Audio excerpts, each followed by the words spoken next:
আসসালামু আলাইকুম ভিউয়ার্স, আজকে একটি ফাইলকে কিভাবে টেবিলে কনভার্ট করে বিভিন্ন ধরনের ফর্মুলার মাধ্যমে যে ডেটাগুলো আমরা পেয়ে থাকি বা কাঙ্ক্ষিত রেজাল্ট পেয়ে থাকি সেগুলো শুধু আমরা টেবিল তৈরির মাধ্যমে মাউস ক্লিকে করতে পারি। যেমন এই ডাটাকে প্রথমে কন্ট্রোল-A চাপ দিয়ে সিলেক্ট করে নিলাম, তারপরে কন্ট্রোল-T প্রেস করলাম। দেখুন মাই টেবিল হ্যাজ এ হেডার এই কথাটা আসবে, এখানে টিক মার্ক দিয়ে সিলেক্ট করে দিলাম। দেখুন অলরেডি একটা টেবিলে কনভার্ট হয়ে গেছে। টেবিলে বিভিন্ন ধরনের ডিজাইন আপনারা করতে পারেন। এই জন্য আমরা দেখুন সব কিছু এটার উপরে একটি ফিল্টার যোগ হয়ে গেছে। ফিল্টার যোগ হওয়ার এই আমরা ডিজাইন ট্যাবে গিয়ে ব্যান্ডেড রোটা নিব না, ব্যান্ডেডটা পছন্দ হয় না আমার, এই জন্য ব্যান্ডেড রোটা বাদ দিয়ে দিলাম। তাছাড়া আপনাদের ইচ্ছা মতো বিভিন্ন ডিজাইন আছে, সেই অনুপাতে আপনারা ডিজাইন ট্যাবে গিয়ে করে নিতে পারেন। আমার এটা ভাল লাগছে না, এটা ভাল লাগছে না, এটা নিলাম। দেখুন এখন সুন্দর একটি, এটার কোনো ফরম্যাটিংয়ের ঝামেলা নাই, খুব সুন্দর করে এটি অটোমেটিকলি টেবিলে কনভার্ট হয়ে গেল এবং ডেটার একটা সুন্দর একটা রূপ চলে আসলো। দেখুন এখানে আমরা এখন ফর্মুলা ক্লিক করব। যেমন ধরেন এই সেলস রিপোর্টের সাম বের করব, অটো সাম সিলেক্ট করে আমি সাম বের করে নিলাম। দেখুন এটার পাশে একটি ড্রপ ডাউন মেনু ক্রিয়েট হয়েছে।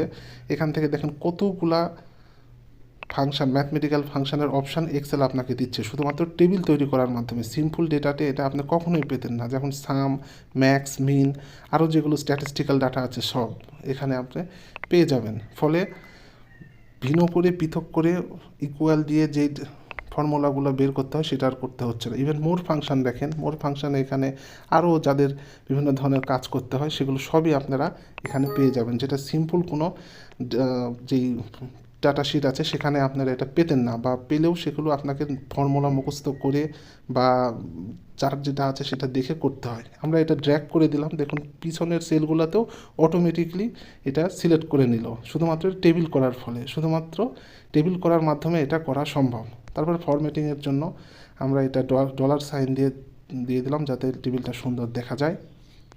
এরপরে আমরা যেটা করব সেটা হলো, দেখুন ফিল্টারের বিভিন্ন অপশান এই টেবিলের সামনে আছে, সেটাও যোগ হয়ে গেল।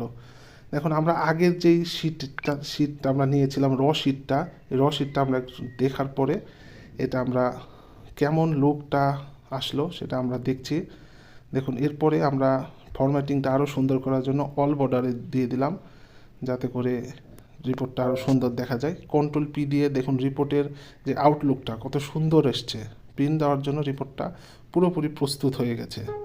এভাবে আমরা কাজগুলো করতে পারি। পরে আমরা যেটা আলোচনা করতে যাচ্ছি সেটা হলো ফিল্টার দিয়ে কিভাবে অনেক কাজ কিভাবে মাউস ক্লিকের মাধ্যমে করা যায়, রিপোর্ট তৈরিতে সহায়তা হয়। যেমন এখানে দেখেন আমি 2020 সালের জানুয়ারি ফেব্রুয়ারি থেকে 12টি মাসের সবগুলো ডেটা আছে। আমার যেই ডেটাটা দরকার আমি সেটা সিলেক্ট করব, ক্লিক করব, দেখুন চলে আসলো।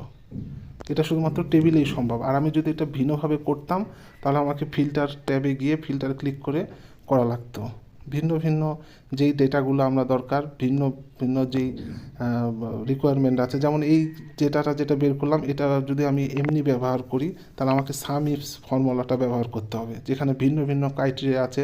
অনেকে এগুলো বুঝতে চান না, বিশেষ করে যারা বিগিনার বা ফ্রেশার, যারা নতুন জয়েন করেছেন তাদের জন্য এই টেবিল ফর্মুলার মাধ্যমে, মানে টেবিল ক্রিয়েট করার মাধ্যমে এই কাজগুলো সহজেই কাজ করে আপনার সীমিত সময়ের যেই রিকোয়ারমেন্টগুলো বস আপনাকে দিবে সেটা দিয়ে আপনি উতরে যেতে পারেন। তবে ফর্মুলা শেখার কোনো বিকল্প নেই, কারণ বড় বড় কাজ করার ক্ষেত্রে সেই সকল ফর্মুলাগুলো দরকার হয়। দেখুন এখানে আপনারা ম্যাক্স, মিন, যার যেটা দরকার সেটা আপনারা ওই ইয়েতে ক্লিক করে, আপনার ড্রপ ডাউনে ক্লিক করে আপনারা পাবেন। আর উপরে যেই অনুযায়ী ডেটা রিকোয়ারমেন্ট থাকবে সেই অনুযায়ী ক্লিক করলে আপনাদের কাঙ্ক্ষিত রেজাল্টটি পেয়ে যাবেন।